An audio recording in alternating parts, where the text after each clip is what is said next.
जय शिवराय मित्रांनो मित्रांनो राज्यातील महिला लाभार्थ्यांकरता राबवण्यात येणाऱ्या मुख्यमंत्री माझी लाडकी बहीण योजनेचा जानेवारी महिन्याचा हप्ता क्रेडिट करण्यात आलेला आहे। परंतु या हप्त्याचं वितरण झाल्यानंतर राज्यातील बऱ्याच साऱ्या महिला लाभार्थ्यांच्या खात्यामध्ये अद्यापही योजनेचा जानेवारी महिन्याचा हप्ता क्रेडिट झालेला नाही आणि याच्यामुळे महिला लाभार्थ्यांमुळे आपला का हप्ता आला नाही याची तपासणी करण्यासाठी याची विचारणा करण्यासाठी सुरुवात करण्यात आलेली आहे।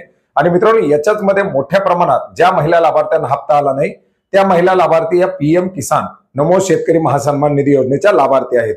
आणि मित्रांनो याच पार्श्वभूमीवरती या योजनेच्या संदर्भातील या महिलांना हप्ता मिळणार का, याच्या संदर्भातील काही अटी शर्ती आहेत का, याच्या संदर्भातील काही जीआर आहेत का, याच्याबद्दलची माहिती जाणून घेण्याचा प्रयत्न करणार आहोत। मित्रांनो राज्य शासनाच्या माध्यमातून या योजनेची अंमलबजावणी करण्यासाठी सुरुवात करत असताना या योजनेसाठीच्या काही अटी शर्ती निर्गमित करण्यात आलेल्या होत्या, ज्याच्यामध्ये केंद्र शासनाच्या आणि राज्य शासनाच्या कोणत्याही योजनेचं 1500 रुपयापेक्षा जास्त मानधन जर मिळत असेल तर त्या महिला लाभार्थ्यांना या योजनेच्या अंतर्गत अपात्र ठरवण्यात आलेलं होतं। परंतु या योजनेच्या अंतर्गत महिला लाभार्थ्यांच्या माध्यमातून नोंदणी करत असताना निराधार योजनेचे लाभार्थी किंवा इतर योजनांचे लाभार्थी, प्रधानमंत्री किसान सन्मान योजना, नमो शेतकरी योजना या योजनांचे लाभार्थी असताना सुद्धा या योजनेच्या अंतर्गत आपली नोंदणी केलेली होती, त्यांनी अर्ज भरलेले होते आणि हे अर्ज पात्र होऊन त्यांना हप्त्यांचं वितरण देखील करण्यात आलेलं होतं।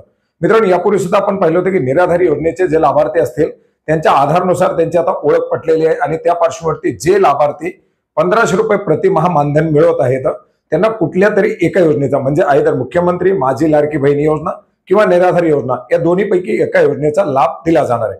आता याच्या व्यतिरिक्त उरला प्रश्न नमो शेतकरी आणि पीएम किसान योजनेचा। मित्रांनो आपण जर पाहिलं तर पीएम किसान आणि नमो शेतकरी दोन्ही मिळून वार्षिक 12,000 रुपये अर्थात मासिक 1000 रुपये मानधन मिळतं। आता या योजनेच्या अंतर्गत 1500 रुपयाचा हप्ता मिळत असल्यामुळे उर्वरित जी फरकाची रक्कम आहे ती या लाभार्थ्यांना मिळणं गरजेचं आहे आणि तशा प्रकारची रक्कम मिळण्याची तरतूद सुद्धा या योजनेच्या अंतर्गत आहे।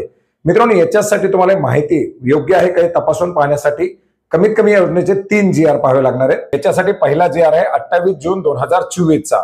याच्यामध्ये आपण पाहू शकता योजनेचं स्वरूप, याच्यामध्ये आपण पाहू शकता ज्या महिला लाभार्थी याच्या अंतर्गत पात्र होतील अशा महिला लाभार्थ्यांना 1500 रुपयाची रक्कम ही डीबीटी द्वारे दिली जाणार आहे। तसेच केंद्र आणि राज्य शासनाच्या अन्य आर्थिक लाभाच्या योजनेद्वारे 1500 रुपयापेक्षा कमी लाभ मिळत असेल तर फरकाची रक्कम या योजनेद्वारे पात्र महिलांना दिली जाईल। अर्थात एखाद्या योजने आता पीएम किसान आणि नमो शेतकरीचे 1000 मिळतात तर 500 रुपयाची रक्कम ही या महिला लाभार्थ्यांना या योजनेच्या माध्यमातून दिली जाणार आहे। याच्या अंतर्गत आपण अपात्रतेमध्ये सुद्धा या ठिकाणी पाहू शकता की जर महिला लाभार्थ्यांना शासनाच्या इतर विभागामार्फत राबवण्यात येणाऱ्या जे काही आर्थिक योजना आहेत याच्यामध्ये 1500 रुपयापेक्षा जास्त लाभ जर घेतला असेल, निराधार योजना जर 1500 रुपये जर मिळत असतील तर ती महिला लाभार्थी याच्या अंतर्गत पात्र असणार नाही।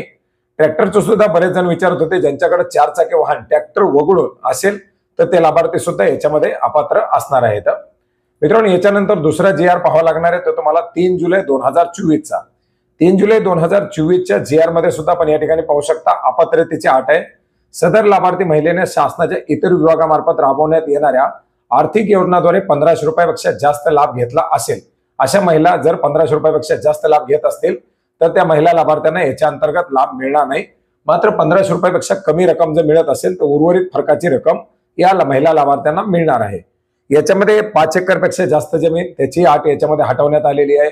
याचप्रमाणे कुटुंबाची जी व्याख्या आहे या कुटुंबाच्या व्याख्येच्या संदर्भात सुद्धा एका जीआर मध्ये तरतूद करण्यात आलेली आहे। तो जीआर आहे 12 जुलै 2024 चा, ज्याच्यामध्ये आपण पाहू शकता कुटुंबाची व्याख्या असणार आहे पती पत्नी आणि अविवाहित मुले मुली असे एक कुटुंब असणार आहे। अशा कुटुंबाच्या माध्यमातून ही योजना राबवली जात आहे।